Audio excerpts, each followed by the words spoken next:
여름철에 땀 냄새 등을 막기 위해서 데오도란트나 향수를 쓰는 분들이 늘고 있는데요.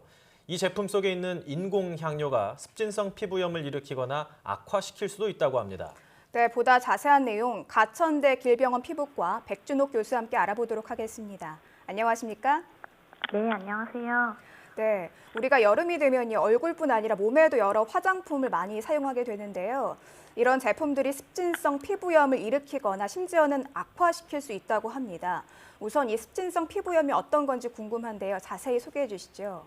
예, 습진이란 스폰지처럼 표피세포 사이가 부으면서 염증이 생기는 얕은 피부염입니다. 처음에는 진물이 나다가 만성이 되면 두꺼워지면서 심하게 가려운데요. 습진을 보일 수 있는 피부 질환으로는 접촉 피부염, 아토피 피부염, 지루성 피부염, 손발 습진, 건성 습진 등이 대표적입니다. 습진은 원인에 따라서 내인성과 외인성으로 나눌 수 있는데요.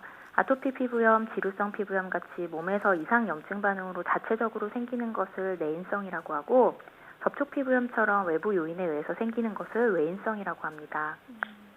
그렇다면 이제 향수, 데오도란트, 이게 외인성 습진 피부염이라고 생각을 해야 될까요? 어떤 점들이 습진성 피부염을 유발하고 악화시키는 건가요?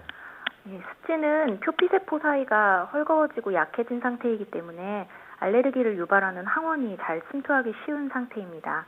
항원은 분자량이 크지 않은 유기화합물 중에서 피부를 통과하여 알레르기 반응을 일으킬 수 있는 성분을 말하는데요.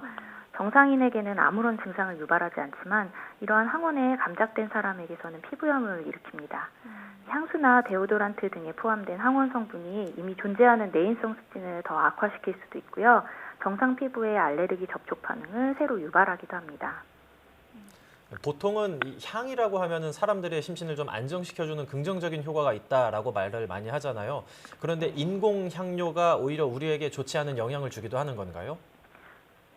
네, 향을 내는데 과거에는 이제 동식물에서 직접 추출한 천연 향료를 이용하였는데 최근에는 합성 향료를 주로 이용합니다. 이 향료들이 그런데 호흡기 증상이나 피부 증상, 메스꺼움이나 두통 등을 일으킬 수 있고요.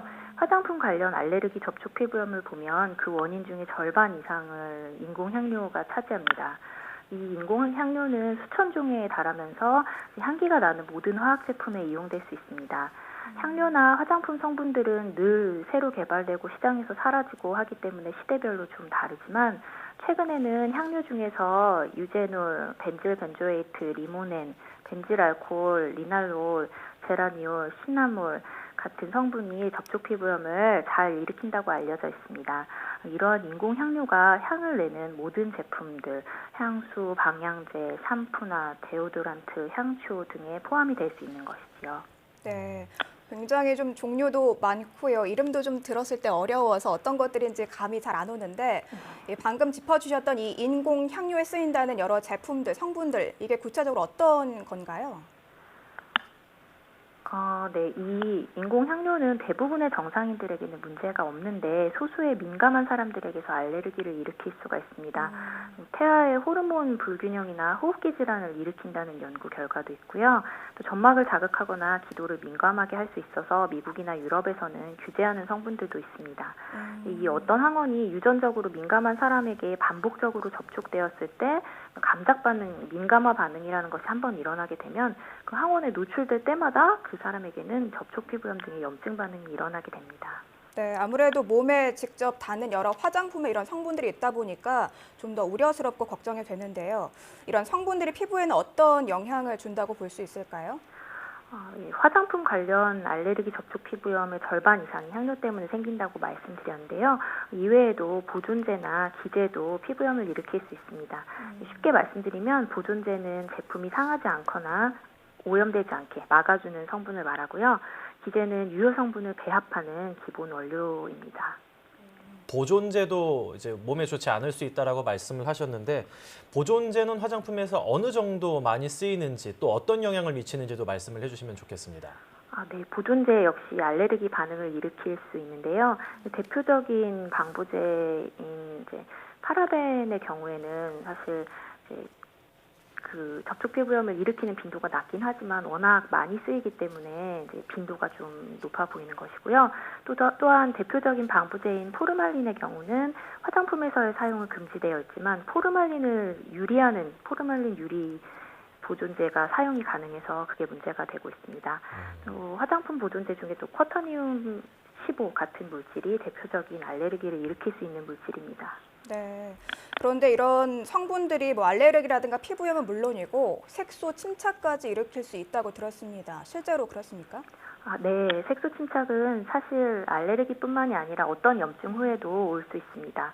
이 염증에 의해서 표피의 기점막이 파괴되면서 이제 표피의 멜라닌 색소가 진피로 떨어지게 되면 이것이 색소 침착으로 나타나는 것인데요. 이 염증 후 색소 침착이라는 용어를 사용합니다. 이 피부색이 진한 사람들은 멜라닌 색소가 좀 많기 때문에 더욱 심하게 오고요. 긁는 등의 자극이나 심한 염증 후에 좀 더 심할 수 있습니다. 되게 자연적으로 호전되는데 몇 개월 이상이 걸립니다. 네. 이 여러 문제를 좀 일으킬 수 있는 만큼 소비자 입장에서 화장품을 고를 때 성분을 좀 더 꼼꼼하게 따져보는 게 중요할 것 같은데요. 이 화장품을 구입할 때 우리가 어떤 것을 좀 더 세심하게 살펴보면 도움이 될까요? 2008년부터 국내에도 화장품 전성분 표시제가 도입돼서 모든 성분을 제품에 표기하도록 되어 있지만 향료의 경우에는 이제 알레르기 유발 가능성이 있는 26개 성분 정도에 한해서만 해당 성분을 표시하도록 규정하고 있습니다. 인공향료나 이제 보존제 이런 것들이 문제가 생길 경우에 시장에서 보통 자율적으로 걸러지긴 하는데요. 그러기까지는 시간이 오래 걸릴 수 있으므로 오랫동안 시장에서 검증받아왔고 또 선진국이나 우리나라에서 금지 성분이 아닌 제품을 선택하시는 것이 좋겠습니다. 예, 냄새를 좀 없애기 위해서 향수나 데오도란트를 많이 사용을 하는데 이런 것들을 사용하면서 습진성 피부염을 막을 수 있는 방법, 어떤 방법이 있을까요? 네. 모든 인공향료나 이 보존제, 기제 같은 것들이 다 문제를 일으키는 것은 아니고 또 다른 사람에게 알레르기를 일으킨다고 해서 나에게도 알레르기를 똑같이 일으키는 것은 아닙니다. 화장품 사용 전에 일단 성분을 꼼꼼히 보고 만약 알레르기 반응이 의심이 된다면 첩보 검사 등을 통해서 원인 물질을 파악한 후에 그 물질을 다시는 쓰지 않도록 주의를 해야 합니다. 첩보 검사는 가장 흔히 알레르기를 일으키는 항원 20가지 정도를 모은 표준 검사가 있고요. 또 화장품이나 선크림, 약제 등에 특화된 시리즈도 따로 있습니다. 본인이 쓰는 화장품이나 제품이 강력히 의심이 된다고 하면 그 제품 그대로를 가져와서 검사할 수도 있고요. 등이나 팔 피부에 항원을 48시간 붙인 후에 염증 반응이 생기는지를 96시간 정도까지 관찰하게 됩니다. 네. 미리 화장품 성분 체크하고 또 검사를 하는 게 좋겠다는 말씀 주셨는데 기억해두면 좋을 것 같고요. 네, 그렇다면 여름철에 우리 피부 관리 어떻게 하는 게 도움이 될까요? 네. 땀이 많은 여름철과 건조한 겨울철은 특히 피부 장벽이 약해질 수 있는 시기입니다. 또한 온도가 높아지면서 면역력이 약화돼서 각종 감염이 활개치는 때이고요. 대상포진 발생률이 여름에 가장 높다는 최근 통계가 있고 야외 활동이랑 강한 자외선으로 인해 알레르기나 피부 손상도 자주 발생합니다. 게다가 이미 피부 장벽이 깨진 상태인 내인성 습진, 아토피, 손습진 등을 가지고 계신 분들은 바이러스나 세균, 곰팡이가 2차적으로 침투하지 않도록 주의하셔야 하고요. 청결과 보습, 자외선 차단을 신경 쓰시고 더운 날씨지만 필요시 모자나 긴팔, 긴바지 옷으로 피부를 보호해 주세요. 그리고 기존 습진이 악화된다면 빨리 치료하셔야 2차 감염을 막을 수 있겠습니다. 네.